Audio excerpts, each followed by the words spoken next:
Hey everybody, welcome to Takeoff with John Clark, and we took off on the road for Eagles-Dolphins joint practices. This is a special podcast on the road, and it's presented by Live Casino Hotel Philadelphia. It's a fun spot to hang out if you're going to a game. We've got some good conversations here about the Eagles. We're just over 2 weeks away from the start of the regular season. You can catch the preseason finale Saturday night on NBC 10. Here's some conversations with former Vikings GM Rick Spielman, who's got a history with the Eagles, and also Eagles preseason analyst Ross Tucker. Enjoy. Hey everybody, we're with Eagles preseason analyst Ross Tucker, and it is sweltering hot out here. This is ridiculous. Dude, I will never complain about the heat and or humidity in Pennsylvania ever again. This is different down here. It is nothing up north. Miami, it's like 103 real feel every day. And the Eagles have wrapped training camp. So Ross Tucker, you've seen this team in training camp. You also saw them in the preseason games. Where do you think this team is at heading into the season a couple weeks from now? I think they're in a pretty good place, John, for a couple of different reasons. Number one, they don't appear to have any injuries that are going to linger into the season. Nothing significant. We've seen that with other teams, other NFC contenders. The Bucs losing Ryan Jensen, their center. The Cowboys more recently losing Tyron Smith, their left tackle. So that's the most important thing, let's be honest, is that it doesn't appear as if the Eagles have suffered any injuries that are going to affect them come the season. That's huge. And I think they've gotten a lot of good work in because of all the joint practices they've had in addition to the preseason games. Nick Sirianni said that the practice that Jalen Hurts had against the Dolphins was the best practice that Jalen has had under Nick in the year plus that he's seen him. That's pretty amazing to say. So what have you seen from Jalen Hurts this summer in camp? Well, I think what he liked about what Jalen did was just getting rid of the ball, getting the ball out of his hands, not always trying to extend plays with his feet. There's nothing wrong, John, with throwing the check down to Miles Sanders or Gainwell or Boston Scott, picking up an easy 5 to 7 yards. I think in the past, Sirianni probably thought Hurts would try to make a big play, or he'd scramble, or he'd run. Sometimes there'd be a negative play. As a result, coaches love when you just take what the defense gives you. They love that, because if you just keep doing that, you'll have success. So is that Jalen Hurts processing things quicker? Like the game is slowing down because of how comfortable he is with the offense? I think he's more comfortable getting to his second and third reads. Usually an underneath pass, a check down, that's not usually going to be your first read. You're probably going to look downfield to start. So the fact that he is more comfortable, okay, the deep in cut's not there, the deep out's not there, I'm going to throw it underneath and take a profit, as they like to say. That is a good path for him in terms of his progression, and it's natural, right? It's his second year in the same offense. I bet you he's so happy, and actually I talked to him about this, to not have to learn another offense. Yeah. I mean, every year he had to learn a new offense since he was 16. He can finally just build on what he did the year before. And Shane Steichen, I asked him about adding more now, and he said, yeah, we're going to have more wrinkles. So are there more things that you can do as an offense with Jalen having that comfort level? Yeah, I think so. Look, there's a reason, John, why Peyton Manning, when he was in Indy, or Drew Brees, New Orleans, Tom Brady, of course, there's a reason why they kept getting better and better. They had such a comfort level with what they were doing that they could add different little things to fool the defense. I still think they'll be run-based, but you better believe they're adding some stuff for A.J. Brown. I mean, how could you not? And I think with what they've seen from Hurts this summer, they'll be more comfortable with Jalen Hurts throwing the ball as well. So you basically have almost the same Eagles offense back. As I say, Amalu's healthy, but when you add A.J. Brown, what does that do for Jalen, especially in the red zone? We saw some of those red zone plays to A.J. in Cleveland. Well, first of all, I'm glad you mentioned Seumalo. He's good. I think it gets lost in the shuffle sometimes because of how his career started. That's a big addition to get an above-average starting guard back in the lineup like the Eagles have. I don't think they just have the best offensive line in the league. I think it's probably by a decent amount, John. It really is. And then so you have that protection with a guy like A.J. Brown. He's been more than I thought he would be. Wow. You know, I thought he was a run-after-catch guy, an in-breaking route guy. He has shown he can make contested catches on the side, on the sideline. He has shown he's more of a deep threat than I realized. He's even better than I thought he was when they traded for him. So, Ross, when I see all these guys nationally arguing about the top 10 receivers, I'm not seeing A.J. Brown's name on there. Where would you put him in the NFL right now? Clearly top 10, and I think there's a strong argument for top 5. Honestly, John, I think a lot of those guys, they just look up the total yardage that the guys had the year before or the number of catches. And so they're making up this list. And it's like, oh, this guy. Well, if you just go by number of catches or total yards, A.J. Brown won't be up there. Go by yards per catch. Go by yards per target. Go by yards after the catch. How about 10 touchdowns of 50 yards or more the last 3 years? Most in the NFL. Most in the NFL. Yeah, he is a big play guy. So those other guys aren't better than him. They've just been on more pass-heavy teams, or maybe teams that were losing. I mean, last year, Tennessee, they were the number 1 seed in the AFC. So they've had to throw the ball more. They've had to put up those numbers. So last year, the Eagles really got going when they said, we're just going to run the ball, right? They became a running team. Now they go get A.J. Brown. Are they going to come out when the season starts in just over 2 weeks as a passing team? Are they going to try to do what they were originally setting out to do last year? I think they're still a running team. I think the difference will be that, like we saw Gardner Minshew, for example, against the Browns, I think they'll throw the ball a lot on those run-pass options. They did a lot of those against the Browns, and Minshew was throwing the ball, and they had some exotic looks, some different things where they were pulling linemen that I loved. Pulling linemen, yet still throwing the ball, really throws off the defense, and they're going to do it to A.J. Brown a lot. I mean, I think he's a perfect fit, and I know it sounds like A.J., but Devontae Smith's the route runner. You've got Quez Watkins, the deep speed. A.J. Brown he's like almost 230, John. 6'1", 230. He is the big, physical, in-breaking route. So the deep dig cuts, that's an inside breaking cut, the slants. He's the guy, I think, that's going to get the ball a lot on those RPOs that we see the Eagles run all the time. So you said A.J. Brown has shown even more than you thought. How about on defense? Would you go Hassan Reddick? Would you go Kaiser White? Who has shown you more than you originally thought them coming in here? I would say Reddick's about what I thought. I would say Bradbury probably still has more left than I realized, and Kaiser White is clearly better than I thought he was. I am shocked that the Chargers allowed him to leave in free agency. We know he's a college safety. We know that he has a reputation of being undersized. You watch how physical he is in these practices, and even there's tape from last year with the Chargers. He's going against the Raiders, taking on guards, shedding them, making the play. He's a lot more physical at the point of attack than they realized. And here's the thing.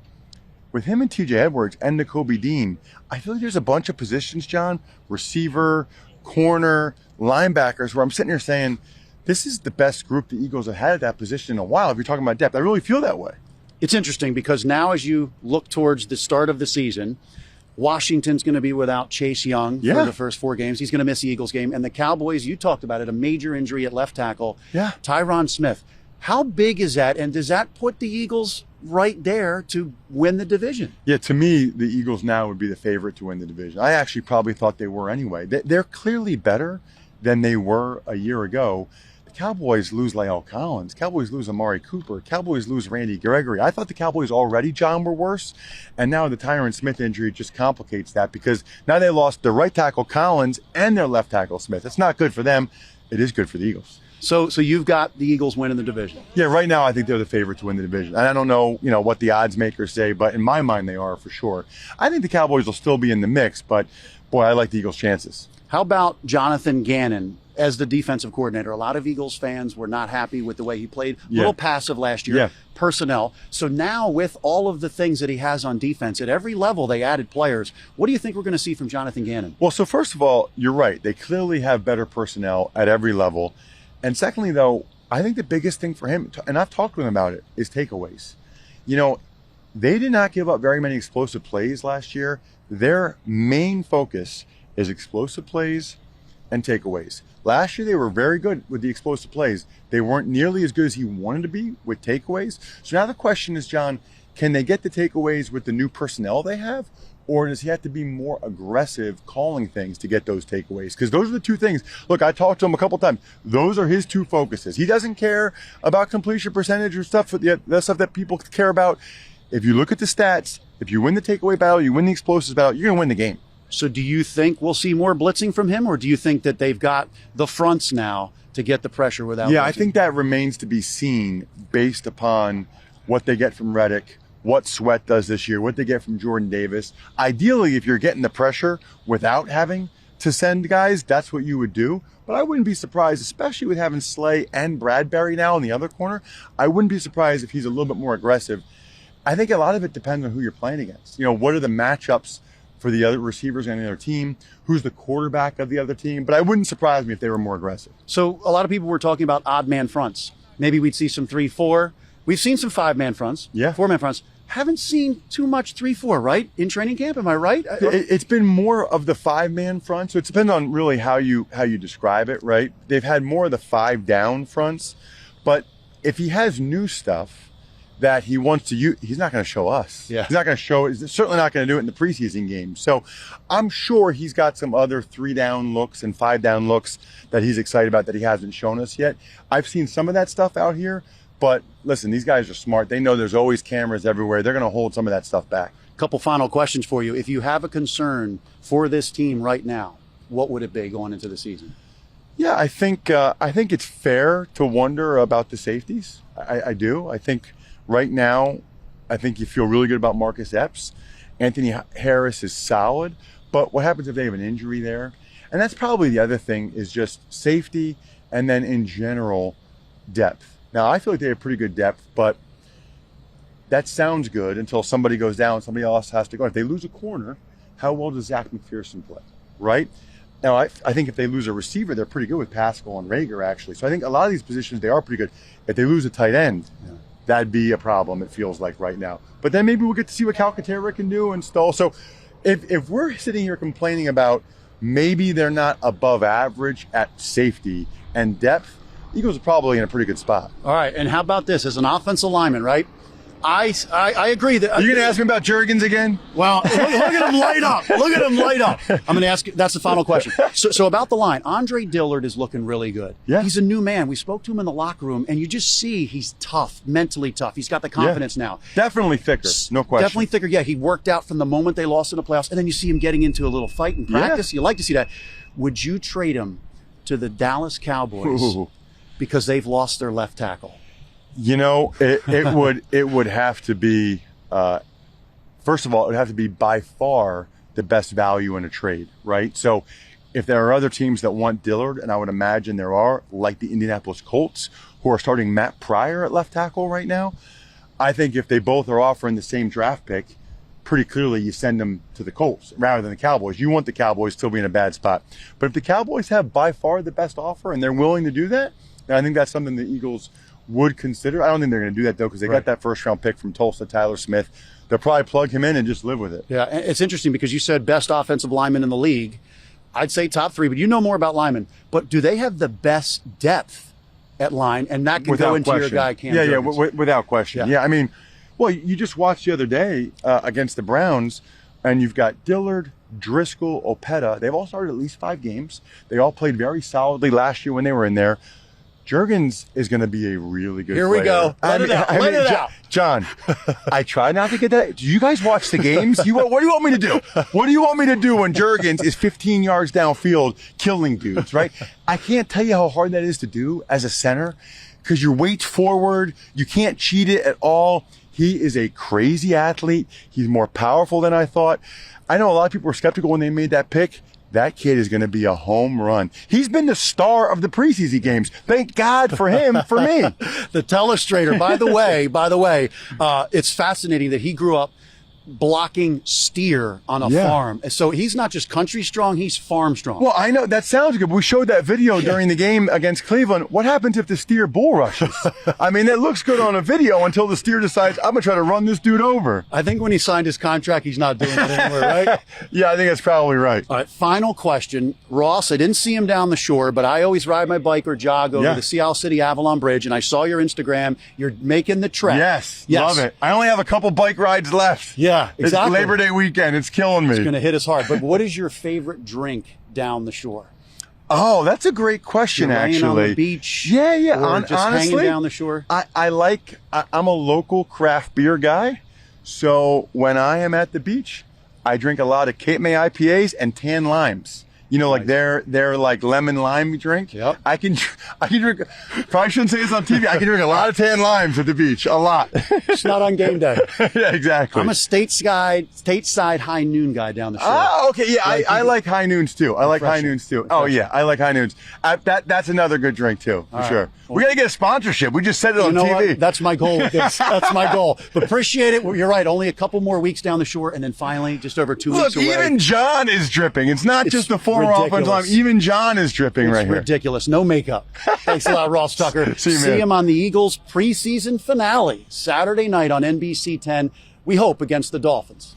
All right, joining us now from a very hot Miami Dolphins facility, Rick Spielman, the former general manager of the Minnesota Vikings.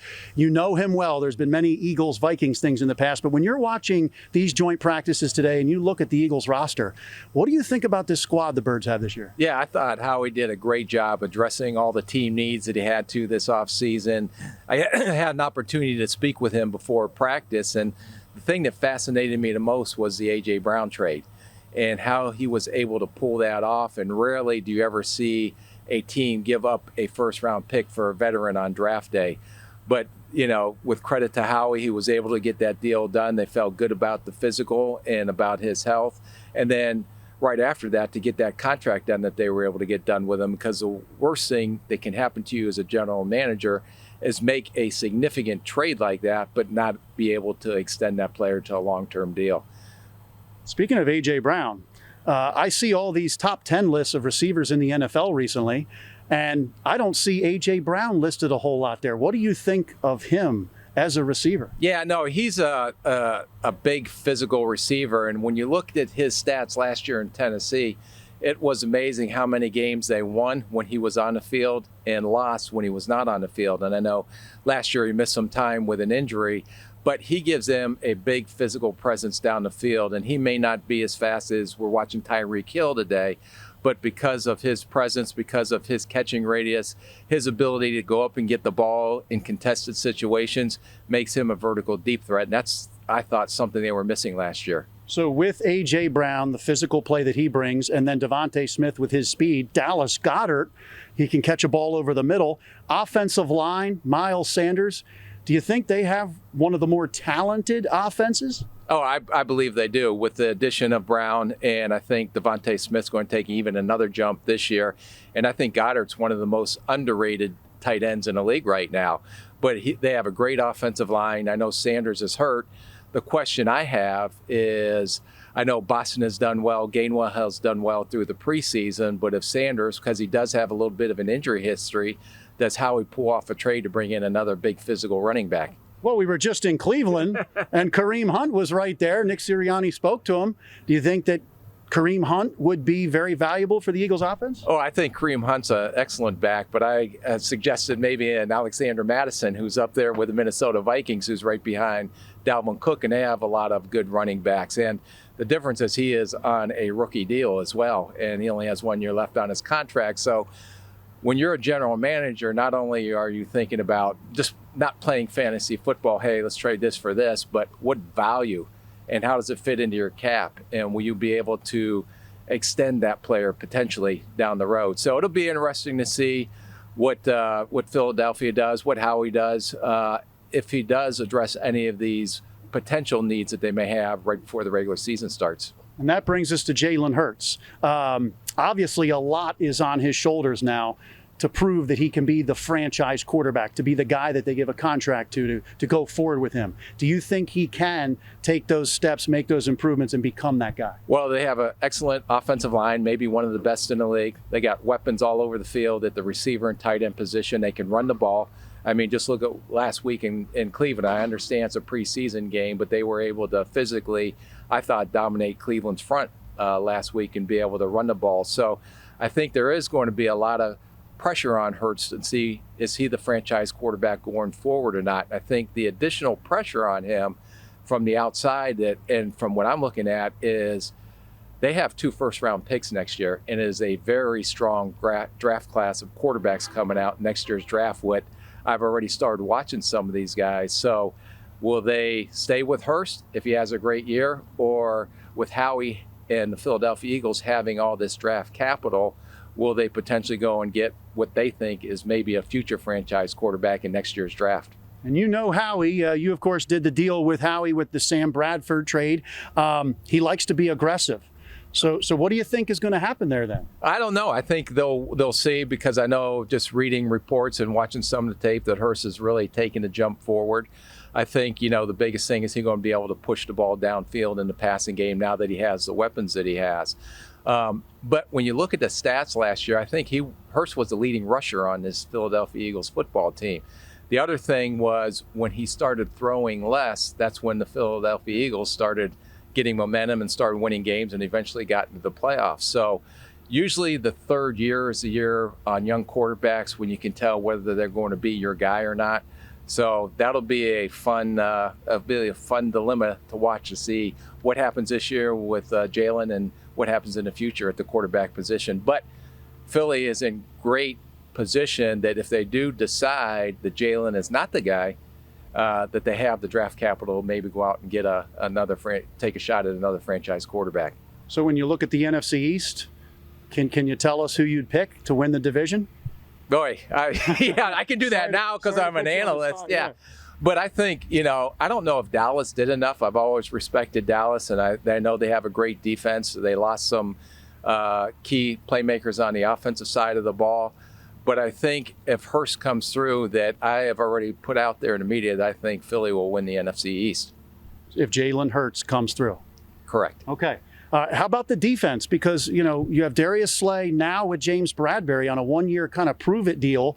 You've got linebackers now, and then they fortified the defensive line drafting Jordan Davis, and you still got Brandon Graham, Derek Barnett, and they added Hassan Reddick. So did you like how they kind of retooled the defense and added to it? They seem to add at every level.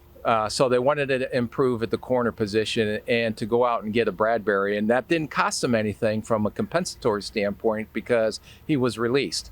So I thought that was a great job to get another true type corner that can cover guys opposite of Slay.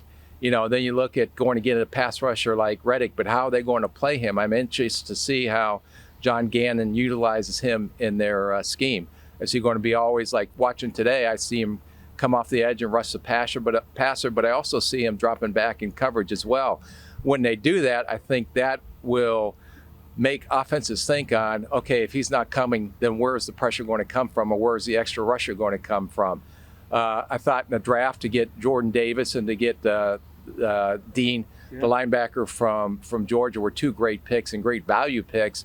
But the guy that just watching some of the preseason that I was really impressed with was the center from Nebraska, Jurgensen, and what he's shown so far. Cam Jurgens actually on a farm grew up, and he would block cattle and steer, and he's farm strong. We've seen him. Does he look like Jason Kelce 2.0? Well, I don't know yet. It's too early to tell. Right. But the athletic skill set, the natural play strength that he plays with, and you can tell he's an athlete because he was converted. I think he came in as a skill position guy, then was a tight end, and he eventually moved to center when he got to Nebraska. So, but what he has shown so far in the preseason looks like he will be the next great center in line for the Philadelphia Eagles. Well, it's interesting being down here at this joint practice. You see Nick Sirianni and Mike McDaniel. I'm sensing a shift in the hires in the NFL, younger coaches, and it seems like in sports now, creating the vibe and the connection with the team is so important now. Do you see that kind of becoming the norm here, hiring younger, more energetic, and creating those relationships with the players? I think that, but both of them, if you look at our offensive side of the ball, head coaches, and a lot of times ownership is, okay, what are we going to do with the most important position on our roster, and that's quarterback, and what coach can develop that quarterback and make him into a franchise guy. I mean, everybody wants to get a Josh Allen or a Patrick Mahomes. But that's why I think the trend is going that way. I think the other thing is that when you see these players coming out of college, they're different than they were 5 or 6 years ago. And you have to be able to relate to these players. And I think the younger generation, not that the older coaches can't still relate to them, but I think the owners are maybe looking at how can these new young coaches, can they create a relationship with these players coming out at the collegiate level? Couple final questions for you, a little Eagles-Vikings rivalry. When the Eagles took Jalen Reagor and Justin Jefferson was available to you there. Were you surprised that they went with him over Justin Jefferson? No, because I don't know what was said in the draft meetings, and we liked Rager as well. When we looked at him, not only his receiving skills, but you knew he was going to get in the ball in his hands because we anticipated he was going to be your returner as well.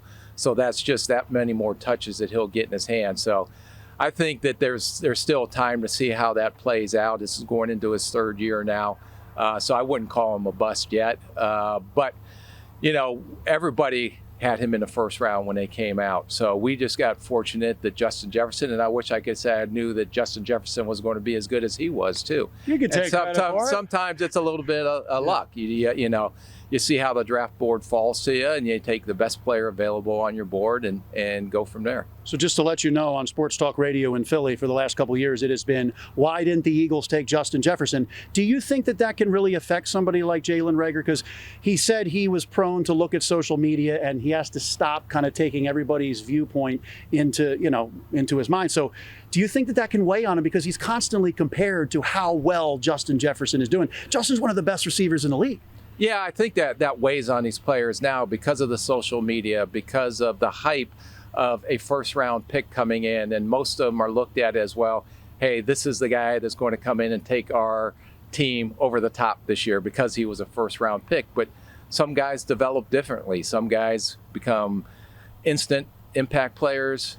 Some guys take 2 or 3 years, and all of a sudden they become instant impact players. But I know, just the respect I have for Howie and what he has done to build this roster, and to have Rager, to have Smith, to have Brown, that's some pretty good playmakers around. And, like I said, I really thought that Goddard is an underrated tight end in this league, and for Howie to go ahead and pluck him, I thought was a great job. All right, final question for you, and I hate to bring it up. 5 years ago, the NFC title game in Philadelphia. So I swear to you, I talk about this with friends all the time.